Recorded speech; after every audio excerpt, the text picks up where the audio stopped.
I've always loved gardens, but I went to Japan and fell in love with the Japanese gardens. And it was the feel of the gardens that I loved. It was the tranquility, it was the peace, it was the age, it was the connection with nature. I start each day at my big window with a cup of tea. And I sit here for probably about half an hour, and it's where I draw the peace and the tranquility from the beautiful garden space that I look out onto. It's a dry landscape garden that's created by using gravel, raked gravel, that symbolises flowing water.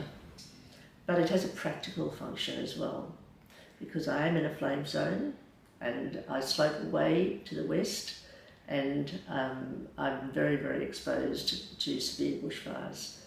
So it was basically to use a dry landscape to be a fire prevention feature at the back of the house as well. The other thing too is the back of the house is completely corrugated iron, so the back of the house is very protected from fire.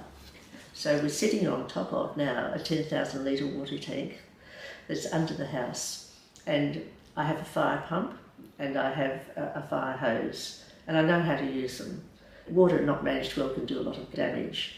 Just in front of the Zen garden, there's some stonework that's done to control the levels so that it doesn't rush down the gravel path and wash it all down. So it drains into a little Japanese garden gutter. So they're the sorts of things that aren't very big to do, but can really help you manage water on site. So the stormwater now, most of my stormwater goes into a dry creek bed. One of the things that I've done in the garden is to use the Japanese style garden guttering.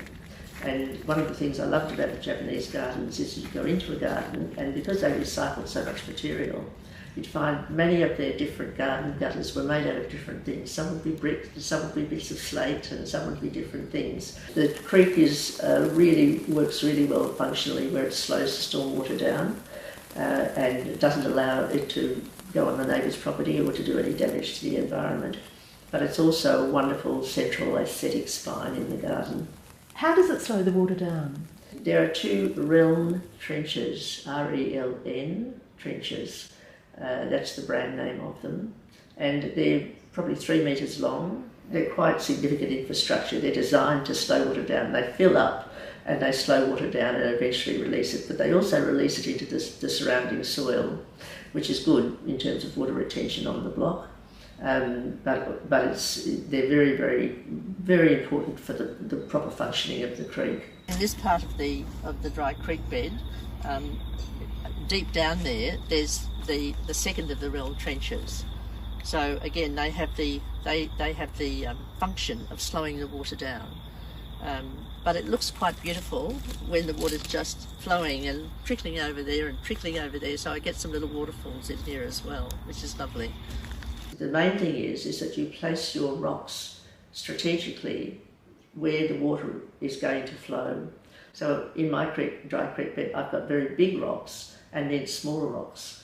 So you position the rocks, but you could do smaller rocks in a smaller dry creek bed. The other thing that I think is important with the dry creek bed is that I didn't want to have a still water because of the mosquitoes and the algae and the maintenance of it.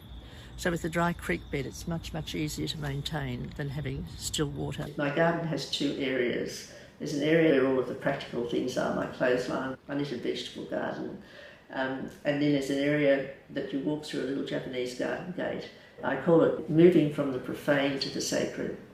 That the back part of the garden is where I've shaded it more. But once you get through the back part, because I actually slope away to the west, it was very, very hot. So I've done a lot to shade, and I've done a lot to sort of protect the back garden, to make it a place where it's much cooler on a hot day. So I can sit down in my very back corner on a hot day, which is a wonderful space, which is cool all the time. It's a space for calm, and I think I've started to create that feeling in the garden of tranquility and peace that I think is so important for our mental health.